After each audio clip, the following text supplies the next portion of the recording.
Ryan, and I'm back again, you know already, with another Ryan Sports Reviews. Today, it is Toronto FC 1, Philadelphia Union 2.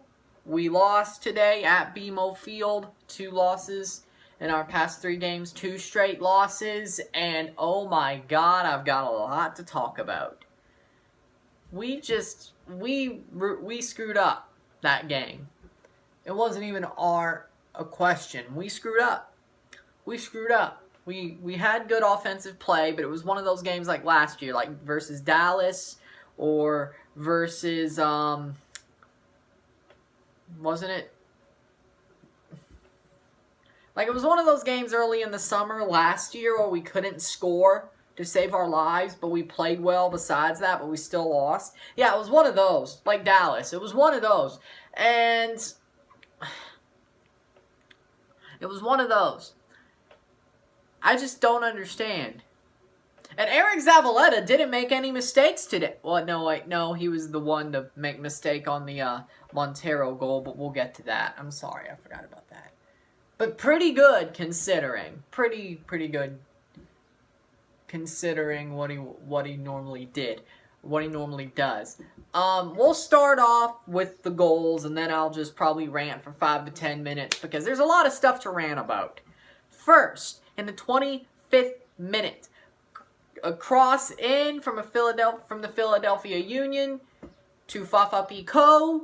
We are really weak on corners, or crosses, and I guess corners. And Mavinga just cuts right in front of Picault. It was kind of an own goal. Westberg couldn't really do anything about it. Mavinga, because he probably anticipated Mavinga to get it out, cross it away. Mavinga was on it, gets in with a slide tackle. It kind of goes in as an own goal. Maybe Picault had a touch on it, but I didn't see it. They credit it to Picault, but it gets in, and it is technically a Mavinga own goal, but they credit it to Picault, which makes it look better on Mavinga, but I didn't see a touch on Picault. Mavinga slid that one in. He made a tackle, he just couldn't control it the right way. He slid that one in. 1-0 Philadelphia. We go into the break, down 1-0, but then coming out of the break, we play well, play hard. Hamilton has a couple of chances at goal with a close range shot, then a corner. Doesn't get the header in. Then there's a free kick at the edge of the box at the 51st minute. Alejandro Pozuelo chips it in. Looking like a Backstreet Boy with that blonde hair. Like, I want it that way. No, wait, more like, I scored it that way. You know. Looking like a freaking Backstreet Boy on that, you know. Just with another chip off a free kick, pulls a Messi, the MLS Messi scores again. The GOAT, the Maestro, the Talisman, the Genie. He should have been the genie in Aladdin, not Will Smith, you know, because the dude is magical. Yeah. 1-1 back level because of Alejandro Pozuelo. No, Alejandro Bloodclot Pozuelo, you know, on fire right now. He's hot right now. Like Zoolander, he's hot right now, you know. Yeah, 1-1. Back level, but then at the 67th minute, Auro gets hurt. I don't see what it was, but it seems like it was a back injury, lower back, small of the back, maybe a oblique strain. Or maybe a possible, at worst, a possible spinal stenosis. That's where it could range from. It doesn't look good. Auro doesn't go down, though. He walks off, hobbles off, play continues. They're down a man. And Zavaleta just gets burnt by Montero. He just gets burnt. Montero slots it in. 2-1 Philadelphia, that's the way it would stay. Just, no. What a bad move by Auro. What a bad move. Like, he just, ugh. He should have went down. If he went down, we could have salvaged a point. Let's be honest. It's one of the main faults of this game is Auro. Alro possibly screwed us this game. I don't want to be mean. I feel sorry for him. He's hurt. I feel sorry for him. But he screwed us. He completely screwed us. He should have went down. KJ said it. Wildman said it. I bet the people on the Philadelphia broadcast were probably saying it. The dude should have went down. Had play stopped. But no. He stays up. He hobbles off. And he's probably going to be out for probably at least a month. Let's be honest. Then later on, Laurent Simon gets injured. Looks like an ankle or a foot. Somewhere around there. Can't keep playing. Goes down. Tough player goes down. We know he's hurt. Goes off for Jay Chapman. Auro was replaced by De Leon. Toronto FC played desperately. They put on Altidore. Played desperately to try to get that at least second goal. Doesn't happen. Philadelphia Union time waste like they're freaking Club America. And there's a punch. There's a yellow card to Pozuelo because he tried to punch the ball out of a Union player's hands. Austin Trusty, already on a yellow, dives. Pozuelo gets the yellow. And even Vanny was trying to say, why was he holding on to that? I'm surprised Pozuelo didn't get a red, considering Javinko did the same thing to a frickin' Revolution player last year, and he got a red for it, and it was just like a touch. Like Pozuelo actually frickin' tried to punch this guy. Seba was just like caressing the side of his face compared to what Pozuelo did, and Seba gets the red, but Pozuelo gets the yellow. Okay, the referees are blind. They're 4 blind minions because they wear yellow. 4 blind minions, not 3 blind mice, 4 blind minions. That's exactly what they are. Let's be honest. The referees suck. Pro refs is, you're completely clowns. You're blind. You need Mr. Potato Head's glasses. Mr. Potato Head beady eyes glasses. Yeah, I'm talking about Ali Curtis. Yeah, I'm talking about him. And he has the gall to take an interview. Well, they made him take an interview because mothership. He has an interview and he's like, oh, we just couldn't get the right players. It just didn't work out. Yeah, I'm sure. It sounded like it was a good deal until 2 days before the transfer deadline. It sounded like it was going to happen. Omar, I won't blame you for. Atlas, well, Pachuca pretty screwed that one up. But we could have still got Lucas Hansen. It didn't sound like that one fell through. You just didn't care. You are the worst GM ever. I'm a better GM than, or I could be a better GM than you. At least I know what's going on. I would have been able to make those deals happen. You got walked all over by Genk. Of course you weren't going to get no deals done. You got walked all over.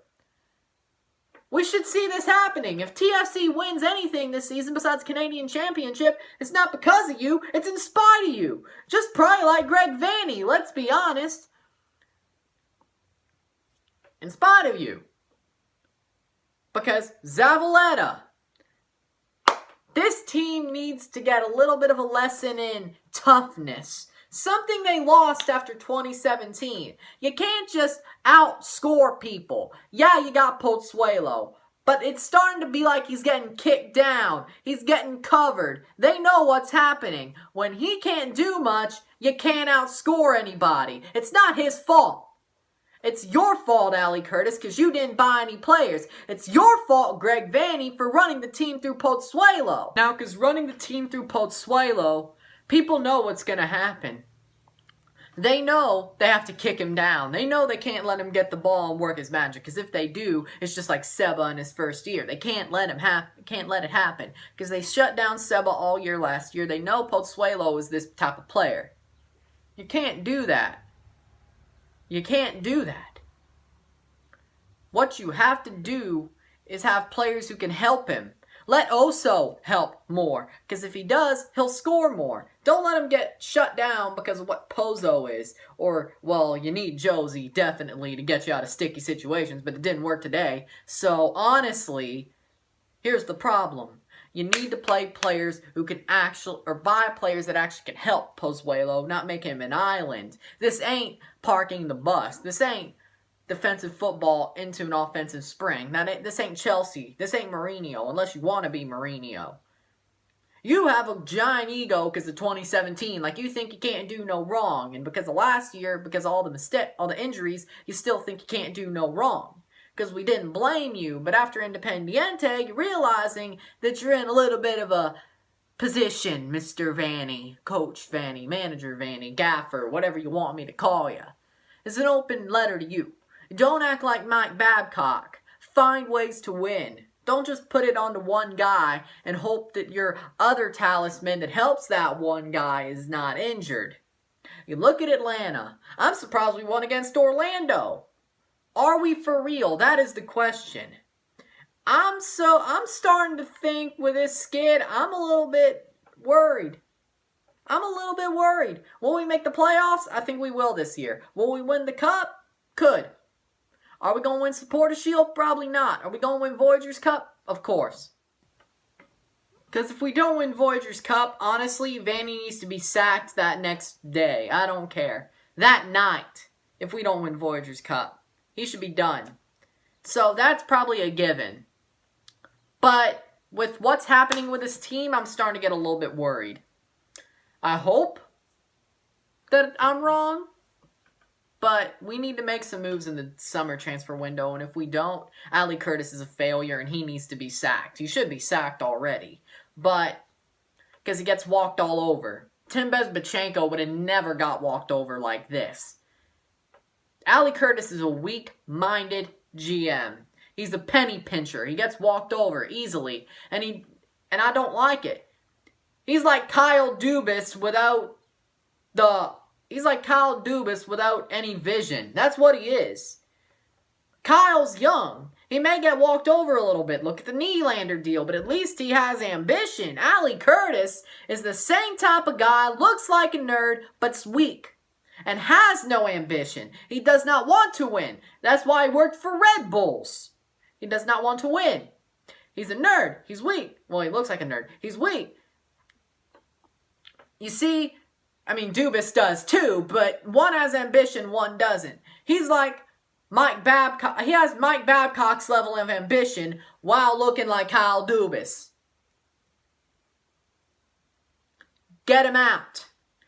I'll take his place. Because at least I know what has to happen. At least I know, let's buy Lucas Hansen. Let's buy a center back. Let's buy a wing back. We probably need one of those because Richie Larea looks horrendous. Yeah. Ali Curtis needs to go immediately. That's all I'm saying. I know I could do a better job. You think I'm joking, but I'm not. Just like Steve Dangle could probably do a better job than Peter Chiarelli. It's what it is. It's what it is. I have been here since day one. And I'm not trying to run for it. I'm not trying to make you get your pitchforks out or anything. I'm just saying why I would work out is I know soccer. I've been here since day one. I actually have ambition. That's why I say I know I could do it. But, yeah, I know you're laughing, but I'm not joking. If Steve said it, he probably would sort of be joking. But me, I'm not. I'm not at all. I'm not at all. I'm being serious. I'm sick and tired of people trying to ruin my club. 2018 was a hell year to watch. I've only watched 3 good years. But after those 3 good years, I expected to see more good years. Not a return to the bad. Besides a couple of bright spots. This club, I thought could be proud of. I thought I could be proud of this club. But no. Because we're going back to the exact same thing of why we were bad for the longest time. Or at least it looks like that. It's just doesn't look as bad because they don't want to look that bad again. So they got to be like, we'll look okay. Not just, we won't look great. We won't look like the best team in the league. We won't look like complete garbage and a dumpster fire. We'll look happy medium. Okay. If it puts us in the playoffs, it puts us in the playoffs. If it keeps us out, it keeps us out. That's what they want to look like. And I don't like it. But I'll still be here because I was here since day one. This is my club. This is your club. I'm still in. I'm still in. I'll always be in. No matter how much a guy like Ali Curtis runs this club down the toilet, or how much we have managers who have no ambition run it down the toilet, I'm still here. And if you ever want change, just call me up. I got 6 side hustles. I'll do anything. You want me to help? I'll find a way. I know there's some Toronto FC supporters who want to buy the club. The Toe Knows Everything podcast. He wants to buy the club. And if he does, I want to be the GM. Because I know I could do better than Mr. Potato Head. I know it.